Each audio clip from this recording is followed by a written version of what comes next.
Bonjour à toutes et à tous, ici SmashFan83 sur la chaîne de SmashCoon. J'espère que vous allez bien. Écoutez, moi ça va. Et aujourd'hui, on va lire le chapitre 12 du roman de Ecoblast Dragonford. Donc la dernière fois, c'était le début des aventures voilà, donc au début c'était les aventures de Serra, Hardcore et Xateim, voilà, donc on les a suivis tous les trois du même côté, pour aller jusqu'à Drisma, hein, il me semble, voilà, pour aller essayer de retrouver Mélios. Bon, la dernière fois, si vous vous en rappelez, il y avait eu un Xateim de pierre, hein, après que Xateim ait utilisé un sort, comme ça, là, hop, et du coup, ouais, bon, bah nous allons voir ça. Bon, voilà, je sais que, bon, je sais plus si ça sert à grand chose d'en faire la promotion, mais vous avez mon roman Super Smash Bros. Spirits Conquest si ça vous intéresse.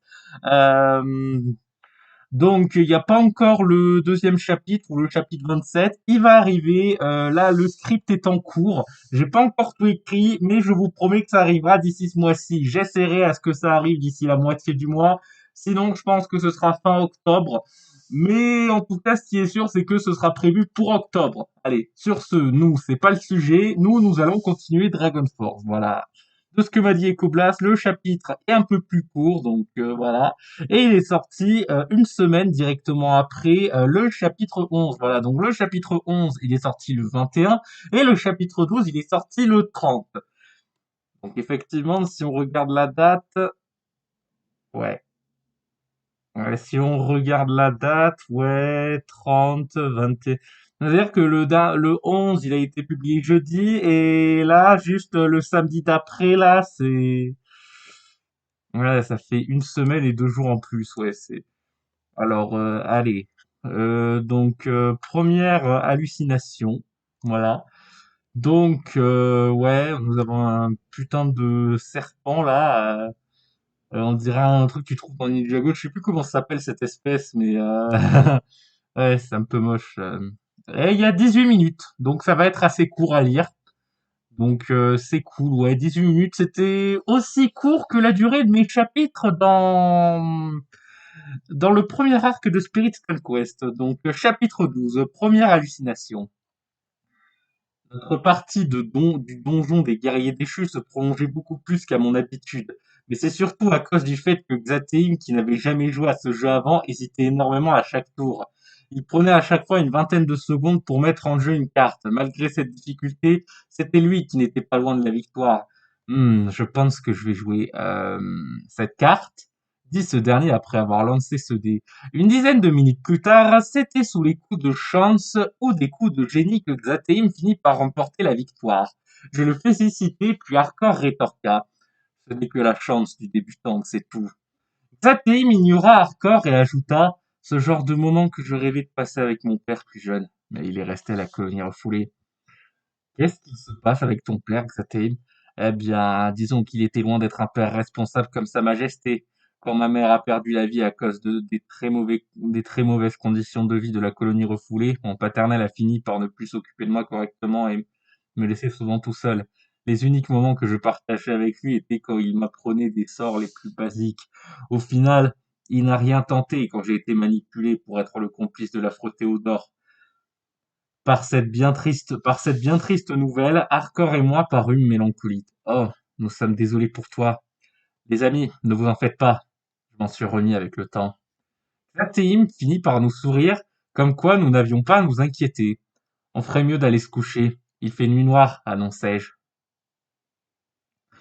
Mais malgré la situation, mes amis étaient d'accord avec moi. Il était temps d'aller dormir. Après avoir pris avec lui sa peluche préférée, Hardcore s'était concocté un lit fait en feuilles en quelques minutes. Quant à Xateim, il décida de s'endormir sur le dos. Merde. La tête contre son sac et je voulus opter pour la même chose. Enfin, après nos préparations, chacun d'entre nous se souhaita une bonne nuit de sommeil et nous éteignâmes notre feu de camp. Les minutes passèrent, je cherchais sans arrêt le sommeil, mais quelque chose m'en empêchait. Mais en réalité, c'était une chose plus simple qu'elle n'y paraît. J'avais vraiment besoin de faire une pause pipi. Aïe aïe aïe. Ah oui, la fameuse, ouais, je vois, ouais. Alors, ne pouvant plus me retenir, je me relevai à la hâte pour me diriger vers la jungle dans le but d'aller uriner contre un arbre. Mais Xatéine, qui me voyait partir, me demanda ce que je faisais. Je lui répondis en toute honnêteté, je vais juste pisser, mais je reviens très vite, lui chuchotai-je. Oh, très bien. Serra, fais attention à toi et, Ar- et hardcore parlier dans la jungle. J'ai cru en, j'ai cru entendre un sifflement de serpent au bout d'un moment. En guise de réponse, je lui hochai la tête de manière ignorante, même si cela m'avait rappelé le sifflement de serpent que j'avais perçu quand nous étions encore à la région de Subsaris. Ce moment dans lequel j'étais séparé du groupe, mais quoi qu'il en soit, je m'éloignai à une vingtaine de pas du camp et après m'être placé devant l'arbre parfait, je fis ce que j'avais à faire. Cela dura un petit instant jusqu'à ce que je finisse de faire mes besoins, ce qui provoqua en moi un profond soulagement. Mais alors que je retournais vers la grotte, une voix d'homme s'éleva dans mon esprit. Foi, cela faisait longtemps que nous nous étions pas croisés. Étonné, je fis presque un bond de surprise. Cette voix m'était familière, mais elle n'avait rien en commun comme les voix des dragons de la tanière.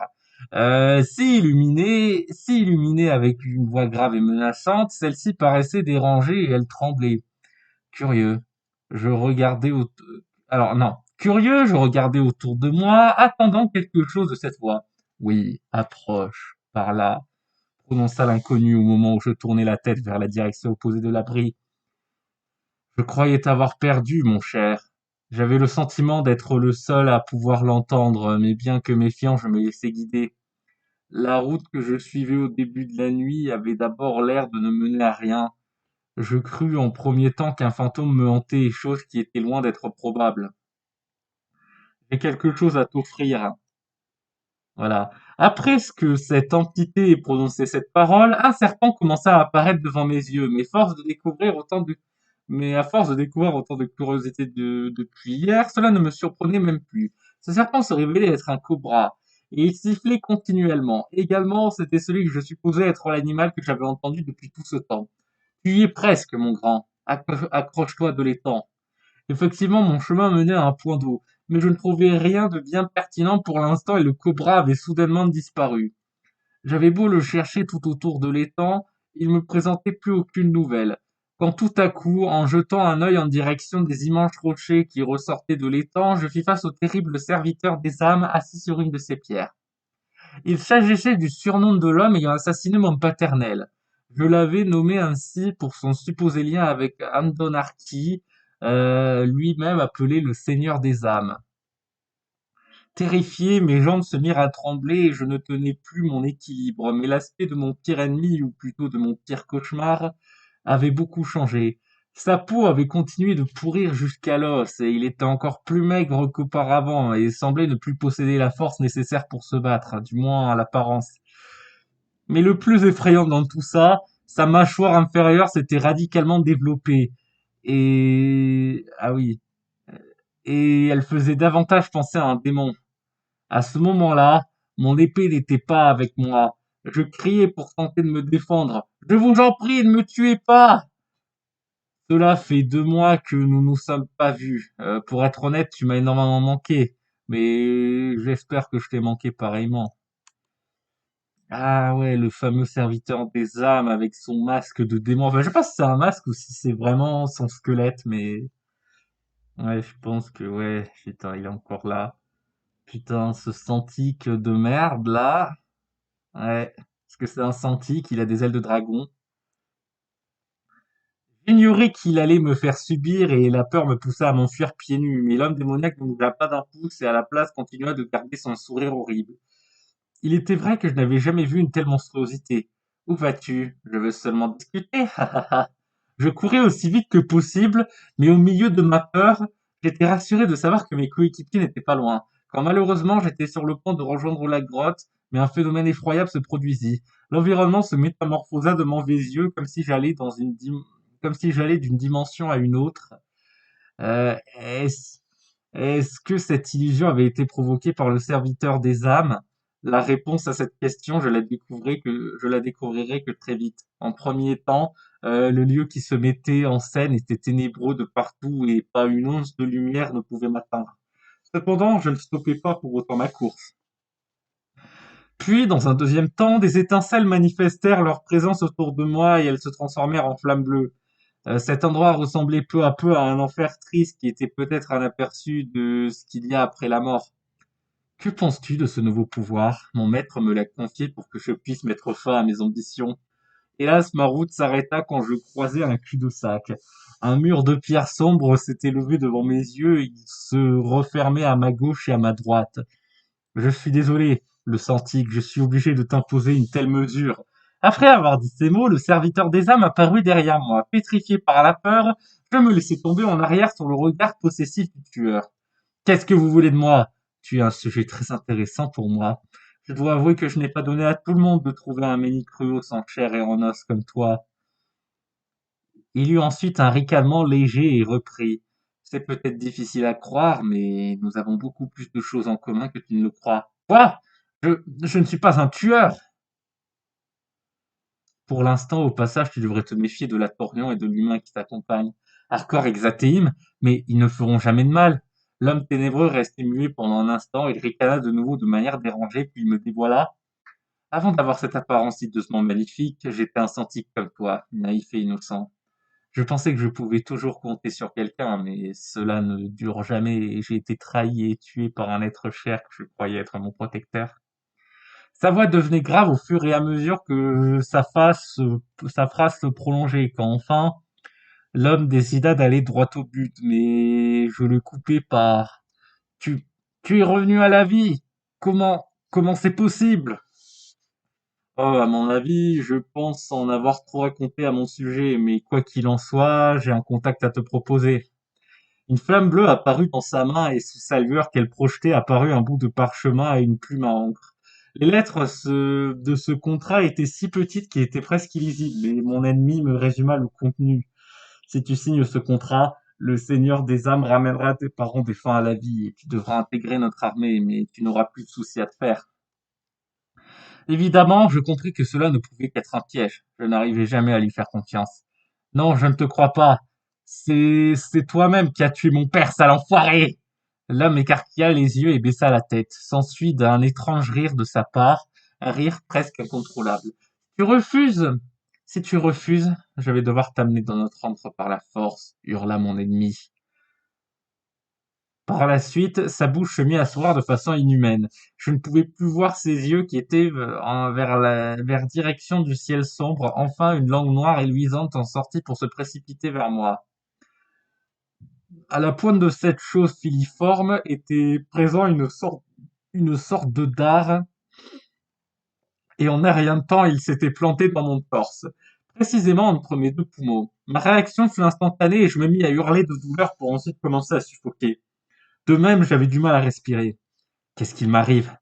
Le pire arriva quand je sentis qu'un poison était en train d'entrer dans mon corps jusqu'à un plus gros morceau, jusqu'à un plus gros morceau de poisson qui était davantage gélatineux. Mais j'étais trop affaibli pour faire le moindre geste et me défendre. Enfin, tout cela s'arrêta au bout d'un moment et le dard s'échappa de mon torse, mais c'est alors que j'étais victime d'une agonie sous le rire impitoyable du serviteur des âmes. Puis je finis par m'évanouir d'impuissance. Fais de beaux rêves, mon cher. Je pouvais encore entendre sa voix en écho, mais j'étais faible. Je n'avais plus, je n'avais pu faire face à lui et son pouvoir qui m'avait donné. Mon évanouissement dura un long instant, mais pendant ce temps, je m'étais réveillé dans un monde parallèle. Autour de moi, il y avait des fresques montrant des dragons et une d'entre elles, plus imposante, représentait Endonarki. Il était immense et il y avait écrit en bas de la fresque l'éveil des dragons.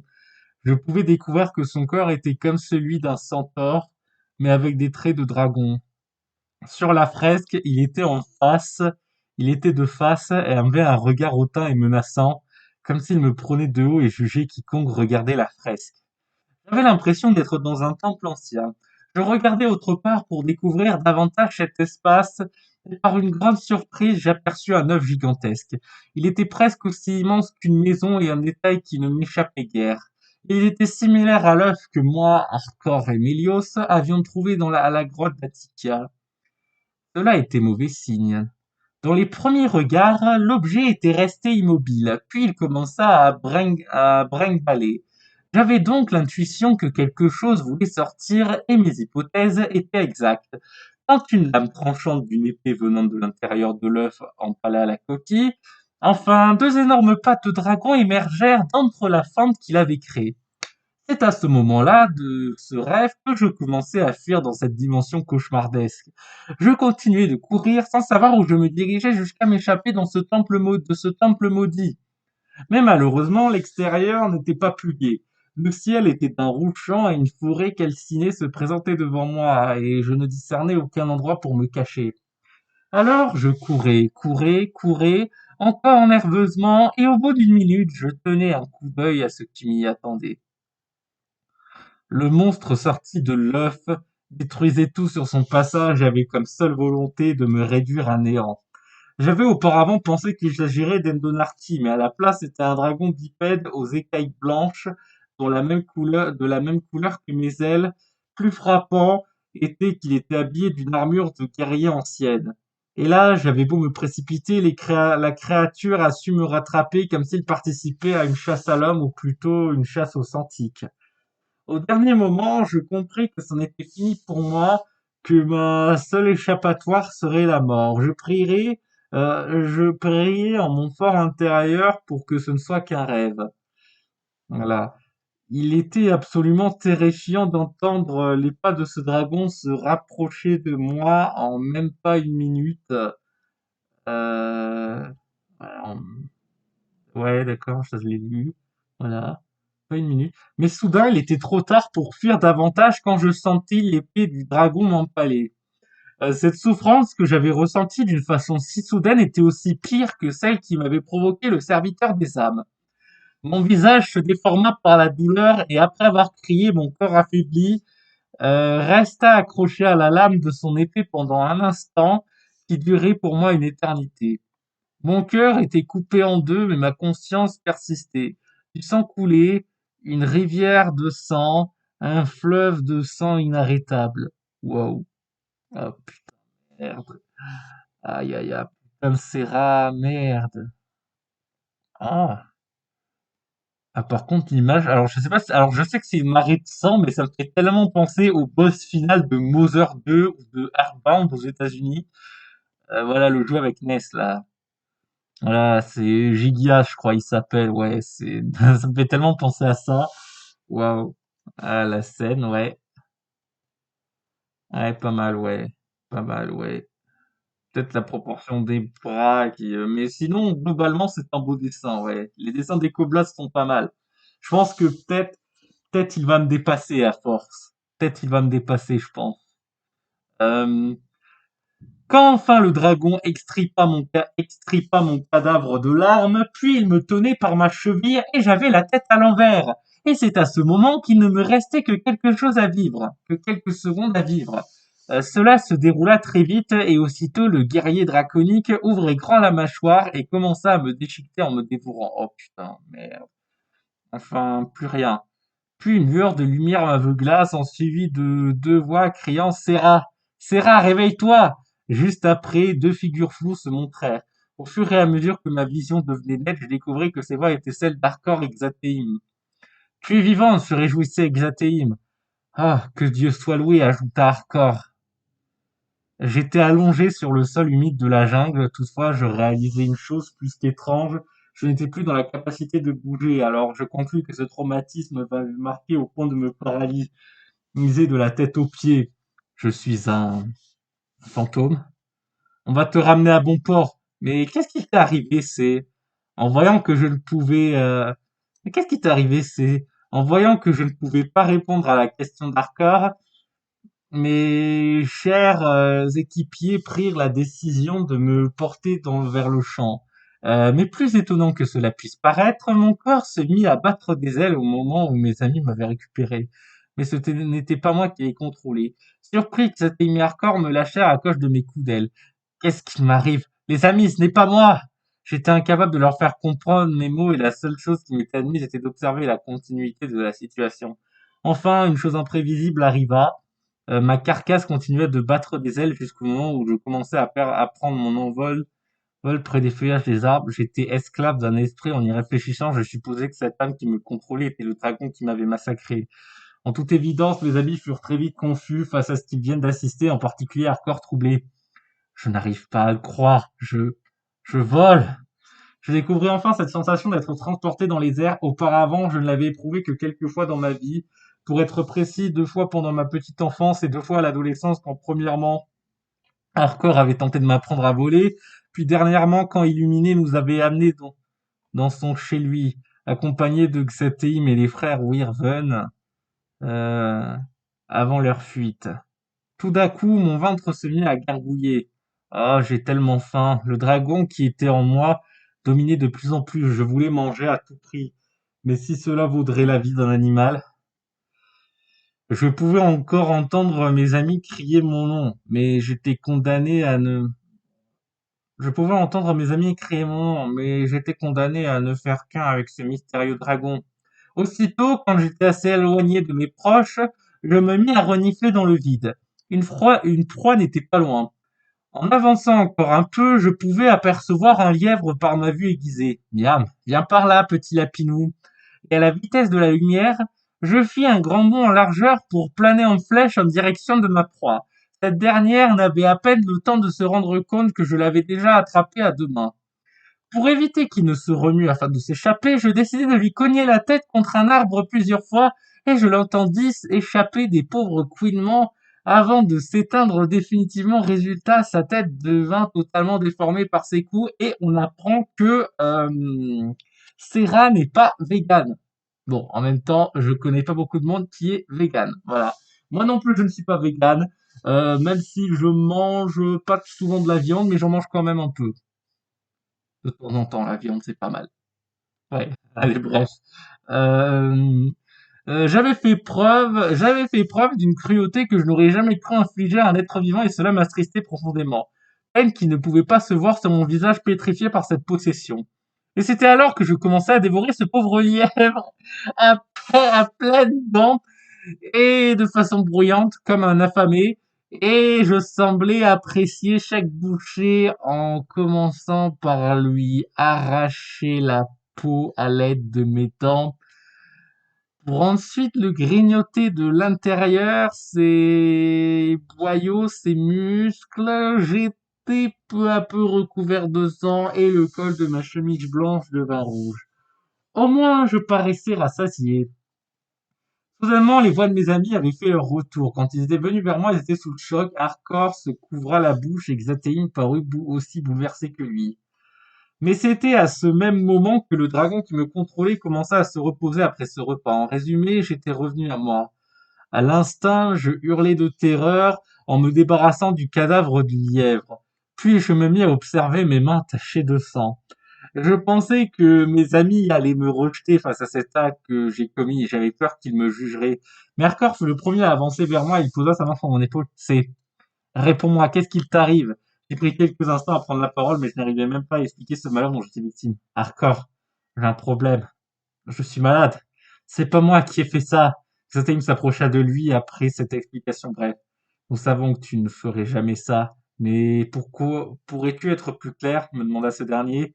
Xatem, on devrait d'abord le ramener à la grotte, on sera plus en sécurité, affirma Hardcore. Puis, mes 2 amis me portèrent sur leurs épaules et étonnamment, ils étaient sûrs que je ne m'enfuirais pas une seconde fois. Pendant notre route, je dégageais un véritable visage d'enterrement et je réfléchissais plus sérieusement à ce maléfice. C'est alors que la première personne qui me venait à l'esprit était Mélios. Mel, il ne faisait pas de cauchemar similaire avant qu'il ne se transforme en dragon. Enfin, je réalisais la vraie menace qui m'attendait. En fin de compte, j'étais destiné à devenir une calamité dans les jours qui suivaient. Puis un désespoir me prit. Je suis un monstre. Moi et mes amis passâmes devant les temps et les serviteurs des âmes étaient partis définitivement, mais je me mis à regarder partout autour de moi comme si j'avais l'intuition qu'ils m'observaient avec bestialité. Revenu à notre abri, Xatéu ralluma notre petit feu de camp et mes amis prirent soin de moi pendant quelques minutes. Le mage me rassura comme s'il était mon père, de même pour Hardcore qui se comportait de la même manière qu'un petit frère. Ils savaient tous les deux que j'avais un problème, mais ils ignoraient comment lancer la conversation à propos de ça? Alors je leur dis à voix haute, je suis un monstre, Serra. J'ai peur de vous faire du mal comme un seul lièvre. J'ai été possédé par quelque chose. Je crois que j'ai le même problème qu'avait eu Mélios. Il va nous arriver du malheur si je reste avec vous. Tout ça à cause du serviteur des âmes. Hardcore Exateim ne l'avait vu physiquement, cependant, il savait par mes descriptions qu'il était mon pire cauchemar, mais le jeune Atorion eut une idée derrière la tête qui avait pour but de me remonter le moral. Tout ira bien, c'est. Il s'éloigna de moi pour aller chercher sa peluche en forme de lion et revient vers nous. Je te confie mon doudou. Je sais que t'es trop vieux pour ça, et moi aussi au passage. Mais si ça peut te rassurer, c'est tout ce qui compte. Merci, Hardcore. Il y a encore autre chose. Je ne l'avais découvert qu'à ce moment-là. Hardcore retira un collier qu'il avait autour du cou. Mais ce collier était en réalité une amulette qui représentait Ulukami, le dieu des Satorions. Il avait tous les jours ce porte-bonheur avec lui et ne le quittait jamais, sauf cette fois-ci. Que la lumière d'Olukami te bénisse. Quelques minutes plus tard, après avoir remercié mes amis pour leur confiance, tout le monde partit se coucher. J'espérais que le cauchemar ne se reproduise pas alors. Nerveux, je serrai la peluche d'Hardcore fort contre moi, voulant passer une bonne nuit de sommeil et je m'endormis en une dizaine de minutes. Si seulement je pouvais trouver des réponses à ce problème. Ben voilà, un vote et c'est fini. Allez, sur ce, c'était SmashFan83 sur la chaîne de Smashcoon. Cette vidéo aura pris moins de 30 minutes, hein, pas loin des 25 minutes, un peu au-dessus, mais ouais. Bon, bah, en tout cas, bientôt, vous retrouverez en octobre. Je ne pourrai pas donner de date pour l'instant, car ce n'est pas encore pleinement accompli, mais le deuxième chapitre de l'arc 2 de Spirit Conquest, ou aussi le chapitre 27, si vous suivez dans l'ordre.